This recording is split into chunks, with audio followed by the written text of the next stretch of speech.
Big boss Malayalam season 7 കഴിഞ്ഞിട്ട് season 8 ഇപ്പൊ തന്നെ ഉണ്ടാവൂ? സാധാരണ ഒരു ഏപ്രിൽ മെയ് സമയങ്ങളിലാണല്ലോ ഉണ്ടാവുന്നത്. അതോ കഴിഞ്ഞ കൊല്ലത്തെ പോലെ ഓഗസ്റ്റിലായിരിക്കുമോ? ബിഗ് ബോസിനെ കടത്തിവെട്ടാൻ വേണ്ടിയിട്ടുള്ള ഒരു ഷോ വരുന്നുണ്ട്. അത് നമ്മുടെ മലയാളത്തിൽ വരുമോ ഈ കൊല്ലം? അതായത് ദ 50 റിയാലിറ്റി ഷോ. അത് ഇക്കൊല്ലം തൊട്ട് നമ്മുടെ ഇന്ത്യയിൽ സ്റ്റാർട്ട് ചെയ്യാണ്. സെയിം ജിയോ ഹോട്ട്സ്റ്റാറിലും കളേഴ്സിലും നമുക്ക് കാണാൻ സാധിക്കും. എപ്പോഴായിരിക്കും നമ്മുടെ മലയാളത്തിൽ അതൊക്കെ വരാൻ പോകുന്നത്? നമുക്ക് കാത്തിരിക്കാം. എല്ലാം ബിഗ് ബോസിലെ കണ്ടസ്റ്റൻസ് തന്നെയാണ് അതിലും ഉള്ളത്. അതിൻ്റെ വിശേഷങ്ങളൊക്കെ പറയാം, എന്താണ് അതിൻ്റെ കാര്യങ്ങളെന്ന് പറയാം, നമ്മുടെ മലയാളം ബിഗ് ബോസിൻ്റെ കാര്യങ്ങളും പറയാം. ആദ്യം തന്നെ ഒത്തിരി നാളായി എല്ലാവർക്കും നമസ്കാരം.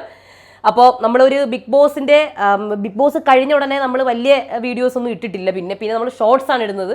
അപ്പം ഇപ്പോഴും നമ്മൾ ഷോർട്സ് ഇടുന്നു, എല്ലാവരും കാണുക. അപ്പം കുറച്ച് മാസങ്ങളല്ലേ ആയുള്ളൂ, ഏകദേശം ഒരു 3 മാസമായിട്ടുണ്ടാവില്ലേ നമ്മുടെ ബിഗ് ബോസ് കഴിഞ്ഞിട്ട്. അപ്പം തന്നെ അതേ ചോദ്യങ്ങൾ തുടങ്ങി. ചേച്ചി അടുത്ത ബിഗ് ബോസ് എപ്പോഴാണ്? ഒരു ഏപ്രിൽ മെയ് ഒക്കെ ആകുമ്പോൾ ഉണ്ടാവുമോ? കാര്യം നമ്മുടെ പണ്ടൊക്കെ ആണെങ്കിൽ വിഷു സമയത്തൊക്കെയാണ് ബിഗ് ബോസ് വരുന്നത്. പെരുന്നാൾ സമയത്തും വിഷു സമയത്തും ഒക്കെ ആയിരുന്നു പ്രത്യേക രസം. ഈ സീസണിൽ ഓണവും ദീപാവലിയൊക്കെ ഉണ്ടായിരുന്നു, പക്ഷെ ഓർമ്മ പോലും ഇല്ല എപ്പോഴായിരുന്നു ഓണം. നമ്മുടെ മറ്റേ പുലിക്കളിയൊക്കെ എനിക്ക് ഓർമ്മയുണ്ട്, അത് വൈറലായതുകൊണ്ട് അത് ഓർമ്മയുണ്ട്. അപ്പോൾ ഈ സീസണും എപ്പോഴായിരിക്കും എന്നുള്ളതൊക്കെ കുറേ പേര് ചോദിക്കുന്നുണ്ട്. അപ്പോൾ ആദ്യം അതിനെക്കുറിച്ച് പറയാം കേട്ടോ. എൻ്റെ മനസ്സ് പറയുന്നത് ഈ സീസണും മിക്കവാറും ഒരു ജൂൺ ജൂലൈ ആകുമല്ലേ. എൻ്റെ മനസ്സ് പറയുന്നതാണ്. എനിക്ക് തോന്നുന്നത് ജൂൺ ജൂലൈ ഓഗസ്റ്റ് തന്നെ ആവും അല്ലേ. പിന്നെ ഓഡിഷൻ എന്ന് പറഞ്ഞാൽ കോളൊക്കെ അവരെല്ലാവരെയും വിളിക്കും. കാര്യം മിക്കത് സെലിബ്രിറ്റീസിനൊക്കെ ആയിരിക്കും ഓൾറെഡി അവർ വിളിച്ച് വെക്കുന്നത്. അതായത് ആദ്യത്തെ ഒരു 10 പേര്, അതായത് സെലിബ്രിറ്റീസും അറിയപ്പെടുന്ന ആൾക്കാരെയൊക്കെ അവർ കഴിഞ്ഞ പ്രാവശ്യം വിളിച്ചവർ, വരാത്തവർ, സീസൺ 1 തൊട്ട് വിളിക്കുന്നവർ, എല്ലാവരെയും അവരൊന്ന് ജസ്റ്റ് കോൾ ചെയ്യുമായിരിക്കും. പുതിയ ലിസ്റ്റുകളുണ്ടാവും ബിഗ് ബോസ് മേക്കേഴ്സിൻ്റെ കയ്യിൽ, അങ്ങനെയൊക്കെ അവർ വിളിക്കുന്നുണ്ടാവും. പക്ഷേ എനിക്ക് തോന്നുന്നത് ഇപ്രാവശ്യം ഒരു ജൂൺ ജൂലൈ ഓഗസ്റ്റ് ആ സമയത്ത് എനിക്ക് കൂടുതൽ സന്തോഷം ഏപ്രിൽ മെയ് ആണ്.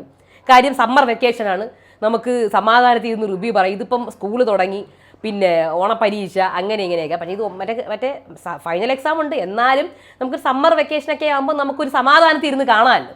സോ എല്ലാവർക്കും ആഗ്രഹം അതാണ് കൂടുതലും. എന്തായാലും നിങ്ങളുടെ ആഗ്രഹം പറയും, എപ്പോഴാണ് നിങ്ങൾക്ക് വേണ്ടത്? ഏപ്രിൽ മെയ് ആ സമയത്ത് വേണോ, അതോ നിങ്ങൾക്ക് കഴിഞ്ഞ വർഷം നടന്നതുപോലെ ഓഗസ്റ്റിൽ വേണോ? പറഞ്ഞോളുക. ഇനി നമ്മുടെ ബിഗ് ബോസ് സെറ്റിൻ്റെ കാര്യം പറയുകയാണെങ്കിൽ ബിഗ് ബോസ് നമുക്ക് സ്വന്തമായിട്ടൊരു സെറ്റൊക്കെ ഉണ്ട്. പക്ഷേ അതിനകത്ത് കുറച്ച് അപൂർണതയൊക്കെ ഉണ്ടല്ലേ. സ്വിമ്മിംഗ് പൂളില്ല, ജിമ്മില്ല, പിന്നെ ലാലേട്ടൻ്റെ ഷൂട്ട് നടന്നതൊക്കെ നമ്മുടെ തമിഴ് സെറ്റിലായിരുന്നു. സ്വന്തമായിട്ട് നമുക്കൊരു സ്റ്റേജിൻ്റെ ഒരു പ്രശ്നങ്ങളൊക്കെ ഉണ്ടായിരുന്നു അല്ലേ. അപ്പോൾ സ്റ്റേജ് നമുക്കില്ല. അത് കാരണം നമുക്ക് ഒരു ദിവസത്തെ ലൈവ് മിസ്സായി. സാറ്റർഡേ ലൈവ് നമുക്കില്ല, ഓർമ്മയുണ്ടോ? സാറ്റർഡേ ലൈവ് ഇല്ലായിരുന്നു. 2 ദിവസം നമുക്ക് ലൈവേ ഇല്ല, ഒന്നുമില്ല, നമ്മളിങ്ങനെ ഇരിക്കും. അല്ലെങ്കിൽ നമുക്ക് സാറ്റർഡേ ലൈവ് കിട്ടുമായിരുന്നു. സോ സ്വിമ്മിംഗ് പൂളും ജിമ്മും സ്റ്റേജും ഒക്കെ ഉള്ള ഒരു പുതിയ സെറ്റ് എന്ന് പറഞ്ഞാൽ നമ്മുടെ പുതിയതാക്കി അപ്ഡേറ്റ് ചെയ്ത ഒരു സെറ്റ് നമുക്ക് കിട്ടട്ടെ എന്ന് ഞാൻ ആഗ്രഹിക്കുന്നു, നിങ്ങളും ആഗ്രഹിക്കുന്നുണ്ടാവും അല്ലേ. അപ്പോൾ എന്തായാലും നമുക്ക് നോക്കാം, കാത്തിരിക്കാം. ഇനി ഞാൻ പറയാൻ പോകുന്നത് 50 റിയാലിറ്റി ഷോയാണ്. ഇത് സത്യം പറഞ്ഞാൽ ഒരു അമേരിക്കൻ ഷോ, ഫ്രഞ്ച് ഷോയിൽ നിന്നൊക്കെ ഇത് കൊണ്ടെടുത്ത ഒരു തീമാണ്. അത് അവർക്കൊണ്ടൊരു അമേരിക്കയിൽ ഇത് നടന്നിട്ടുണ്ട് 2023 50 എന്ന് പറഞ്ഞിട്ട് റിയാലിറ്റി ഷോ. നിങ്ങളെടുത്ത് നോക്കിയാൽ അറിയാം. അത് ഒരു ചാലഞ്ചിങ് ഷോയാണ്. 50 സെലിബ്രിറ്റീസാണ് ഇതിനകത്ത് ഉണ്ടാകുന്നത്. നമ്മുടെ ബിഗ് ബോസിൻ്റെ ഒന്നുമല്ല, അതുപോലെയല്ല, കംപ്ലീറ്റ്ലി ഡിഫറെൻ്റ് ആണ്. നിങ്ങൾ ജിയോ ഹോട്ട്സ്റ്റാർ റിയാലിറ്റി ഇതൊക്കെ എടുത്ത് നോക്കിക്കഴിഞ്ഞാൽ നിങ്ങൾക്ക് ഇതിൻ്റെ കംപ്ലീറ്റ് ഡീറ്റെയിൽസും അറിയാൻ പറ്റും. ഓൾറെഡി ഷോ തുടങ്ങിക്കഴിഞ്ഞു. ഓൾറെഡി അവർ വീട്ടിനകത്തൊക്കെ കയറി ഒരു ഗംഭീര പാലസാണ് ഉണ്ടാക്കിയിരിക്കുന്നത്.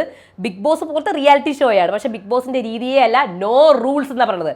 നോ റൂൾസ്, സിർഫ് ലയൺ കാ ഹുക്കും. ഒരു ലയണാണ് അതിനകത്തുള്ളത്. ഒരു ലയണിൻ്റെ മാസ്ക് വെച്ച ആൾ, നമ്മുടെ സ്ക്വിഡ് ഗെയിമിനെയൊക്കെ ഓർമ്മിപ്പിക്കുന്ന പോലത്തെ ലയണിൻ്റെ മാസ്ക് വെച്ച ഒരാളാണ് ആ വീട് ഭരിക്കുന്നത്. ആ ആൾ ആരെന്ന് ഇപ്പോഴും അറിയില്ല, പക്ഷേ ഹോസ്റ്റ് ഉണ്ടെന്ന് കേൾക്കുന്നു. പക്ഷേ ഈ പുള്ളിക്കാരനാണ് ആ വീട് മൊത്തം ഭരിക്കുന്നത്. ആ പാലസ്, വീടല്ല, ആ പാലസിൻ്റെ ഹോം ടൂറൊക്കെ ഓൾറെഡി ഒരു 4 ദിവസം മുന്നേ വന്നിട്ടുണ്ടായിരുന്നു. എല്ലാ ഇൻഫ്ലുവൻസേഴ്സിനെയും വിളിച്ചിട്ട് ഹോം ടൂറൊക്കെ നടത്തിയിട്ടുണ്ടായിരുന്നു. ഭയങ്കര ഗംഭീരമായ പാലസാണ്.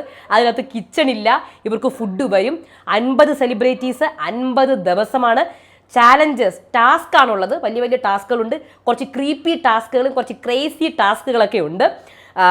ലയണാണ് അകത്ത് റൂൾ ചെയ്യുന്നത്. ഈ മാസ്ക് വെച്ച ആൾ. 100 ക്യാമറാസാണുള്ളത്. പിന്നെ അതുപോലെ തന്നെ ഡേഞ്ചർ റൂം, അങ്ങനെ പല പല റൂമുകളുണ്ട്. അപ്പം ഈ ഔട്ട്ഡോർ ടാസ്കുകളൊക്കെ മറ്റേ അമേരിക്കൻ അല്ലെങ്കിൽ ഫ്രഞ്ച് ഈ 50 ഷോയിൽ ഉണ്ടായിട്ടുണ്ട്. ഇതിനകത്ത് ഉണ്ടാവുമെന്ന് എനിക്കറിയില്ല. എന്തായാലും ഇതിനകത്ത് 50 പേരെ ഇപ്പോഴും കയറ്റി. പിന്നെ ബിഗ് ബോസ് പോലെ ആരും അറിയാൻ പാടില്ല, 50 പേരെ ഒളിച്ചു വെക്കണം, അങ്ങനെ ഒന്നുമില്ല. യാതൊരു വിധത്തിലുള്ള സീക്രസി ഒന്നുമില്ല. അതായത് അങ്ങനെയല്ലേ പറഞ്ഞത്, ആദ്യ രഹസ്യമായ ഒന്നുമില്ല, സ്വഭാവങ്ങളൊന്നുമില്ല. 50 കണ്ടസ്റ്റൻറ്റും ഷോ തുടങ്ങുന്നതിന് മുന്നേ തന്നെ ജിയോ ഹോട്ട്സ്റ്റാറിൽ വന്ന് അവരെ പരിചയപ്പെടുത്തി. എനിക്ക് ലയൺ മാൻ എനിക്കിതാ ടിക്കറ്റ് തന്നു വിട്ടിട്ടുണ്ട്, ഞാനുണ്ടെന്ന് പറഞ്ഞ് 50 പേരെ ഞാൻ പറയാം. ഇതിനകത്ത് സ്ട്രെങ്ത് അല്ല ഇമ്പോർട്ടൻറ്റ്, സ്ട്രാറ്റജിയാണ്. കരച്ചിൽ, പിഴിച്ചിൽ, ഡ്രാമ അതൊന്നുമില്ല. ഏറ്റവും സന്തോഷകരമായിരിക്കും വോട്ടിങ്ങേ ഇല്ല. എന്തൊരു സമാധാനം ആ വോട്ടിംഗ് അങ്ങ് എടുത്തു കളഞ്ഞപ്പോൾ. കാര്യം അവിടെ കളിക്കുന്നു, അവർ ഔട്ടാവുന്നു, അത് അവരുടെ കളി. നമ്മൾ അതിൻ്റെ ഇടയിൽ കൂടെ കിടന്ന് PR, വോട്ട്, കരച്ചിൽ, അവിടെ ഇടി ബഹളം അതൊന്നുമില്ല. നല്ല അന്തസ്സായിട്ട് ഗെയിം കളിക്കുന്നു, ടാസ്ക് കളിക്കുന്നു, അതിൽ ഓരോ സ്ട്രാറ്റജീസ് ഉപയോഗിക്കുന്നു, മൈൻഡ് ഗെയിം കളിക്കുന്നു, ബിട്രയൽ നടക്കുന്നു, ചതി, വഞ്ചന, ഇതൊക്കെ നമ്മുടെ ബിഗ് ബോസിലും ഉണ്ട്. പക്ഷേ പുറമേ ഇങ്ങനെ വെള്ളം പൂശി വെക്കുന്നതാണ്. എല്ലാം ഉണ്ട്, പക്ഷേ ഇതിനകത്ത് എല്ലാ സംഭവങ്ങളും ഉണ്ട്. സ്ട്രെങ്ത് അല്ല ഇവിടെ ഇമ്പോർട്ടൻറ്റ്, സ്ട്രാറ്റജിയാണ്. മൈൻഡ് ഗെയിംസ് നടക്കുന്നുണ്ട്. അങ്ങനെ ഇനി അടുത്തതിനകത്തുള്ള 50 കണ്ടസ്റ്റൻസിൻ്റെ കാര്യം പറയാം. ഇത് ഫെബ്രുവരി 1 തൊട്ടാണ് സ്റ്റാർട്ട് ചെയ്യുന്നത്. ജിയോ ഹോട്ട്സ്റ്റാറിൽ നിങ്ങൾക്ക് കാണാൻ കഴിയും.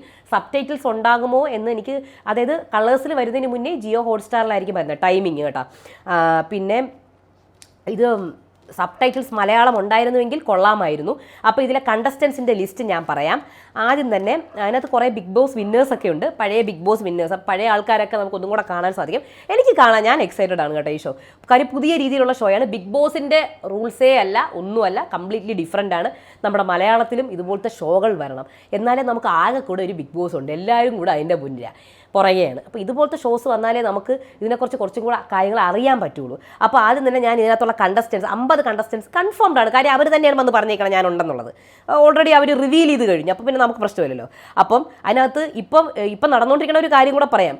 ഓൾറെഡി 10, അതായത് 50 പേര് കയറി, അതിനകത്ത് 10 ടീംസായിട്ട് അവരെ ഡിവൈഡും ചെയ്തു. 10 ക്യാപ്റ്റനും ഉണ്ടായി. ഒരു ടീമിൽ 5 പേര്, അതിനകത്ത് ഒരാൾ ഔട്ടാവുകയും ചെയ്തു. ഔട്ടായി കഴിഞ്ഞു, ഒരാൾ ഔട്ടായി കഴിഞ്ഞു. വോട്ടിംഗ് ഒന്നും അല്ലല്ലോ, ഇതിനകത്തുള്ള ഗെയിംസിലാണ് അവർ ഔട്ടാവുന്നത്. നല്ല നല്ല ഗെയിംസുകളാണ് അവർ കൊടുക്കുന്നത് കേട്ടോ. ലോകേഷ് ഔട്ടായെന്നാണ് അറിയുന്നത്. അപ്പോൾ നമുക്ക് നോക്കാം ആരൊക്കെയാണ് ഉള്ളതെന്നുള്ളത്. മനീഷ റാണി ബിഗ് ബോസ് വന്നാൾ, ഋതിമ പണ്ഡിറ്റ്, പിന്നെ അതേപോലെ തന്നെ ഇത് ശിവേത് ടോമർ. ഞാൻ പേരുകൾ തെറ്റായിട്ട് വായിക്കുന്നുണ്ടെങ്കിൽ സോറി കേട്ടോ. Prince Narula Bigg Boss winner. Prince നറോളയുടെ ഭാര്യയുണ്ട് Yuvika, Bigg Boss contestant. Digvijay, പിന്നെ Rajat Dalal Bigg Boss contestant. Lokesh Kataria Bigg Boss contestant. ബഹിക ധ്രുവ, ബേബിക അപ്പോൾ തെറ്റിപ്പോയി, ബഹിക എന്ന്, ബേബിക ധ്രുവ അത് നമ്മുടെ ബിഗ് ബോസ് കണ്ടസ്റ്റൻറ്റ്. പിന്നെ അത് കഴിഞ്ഞ് കാക്ക, സിംഗർ കാക്ക 10ാമത്തെ contestant. Siddharth Bhardwaj Bigg Boss contestant ആയിരുന്നു. Dino James, Bhavya Singh, Saurabh Gadge, Arya QK, Arushi Chawla, mister Faisu, അതേപോലെ തന്നെ അദ്നാൻ ഷേഖ്, കരൺ പട്ടേൽ 20ാമത്തെ contestant. Faiz Baloch, Divya Agarwal Bigg Boss contestant. Urvashi Dholakia Bigg Boss winner. Divya Agarwal Bigg Boss winner. Riddhi Dogra, Chahat Pandey Bigg Boss contestant. Nikki Tamboli Bigg Boss contestant. Dushyant, Monalisa Bigg Boss contestant. മൊണാലിസയുടെ ഭർത്താവ് Vikrant big Boss contestant. Shiny Doshi, Shiv Thakare Bigg Boss winner. 31ാമത്തെ contestant Arbaz Patel, MC Stan. Shrutika Arjun Bigg Boss contestant. Neelam Giri, Archana Gautam Bigg Boss contestant. Hamid Barkzi റോഡീസിൻ്റെ winner. Khanzaadi Bigg Boss contestant. Nehal, പിന്നെ വൻഷാജ് സിംഗ്, പിന്നെ അർച്ചിത് 40ാമത്തെ contestant. പിന്നെ ജാൻവി കിലേക്കർ, യുങ് സാമി, Sapna Chaudhary Bigg Boss contestant. Natalia, പിന്നെ ലക്ഷ്യ, കൃഷ്ണ ഷ്രോഫ്, തേജസ്വിനി, സുമൈറ ഷേഖ്, ഡിംബൽ സിംഗ് 50ാമത്തെ കണ്ടസ്റ്റൻറ്റ്.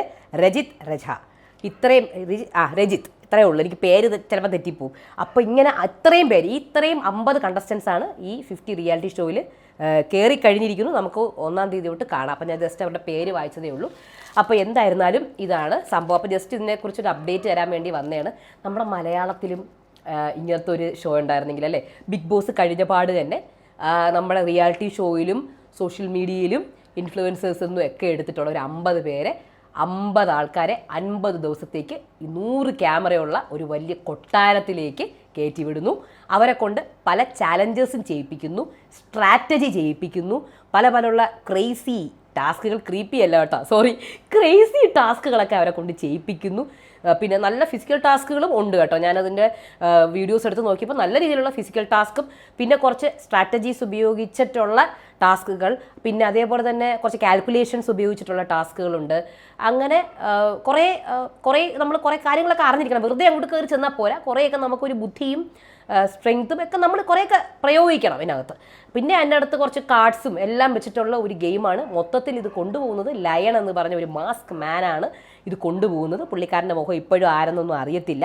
50 ലക്ഷമാണെന്ന് തോന്നുന്നു വിന്നർ പ്രൈസ് കേട്ടോ. അതെനിക്ക് കൺഫേം അല്ല, 50 ലക്ഷമാണെന്നാണ് തോന്നുന്നത്. അപ്പം നമുക്ക് കാത്തിരുന്ന് കാണാം ഈ ഒരു ഷോ എങ്ങനെയായിരിക്കും എന്നുള്ളത്. ബിഗ് ബോസ് മലയാളത്തിൻ്റെ എന്തെങ്കിലും വിശേഷങ്ങളൊക്കെ ഉണ്ടെങ്കിൽ അതുമായിട്ട് വരാം. അപ്പോൾ അടുത്ത വീഡിയോ ആയിട്ട് വരാം. അതുവരേക്കും ബായ്.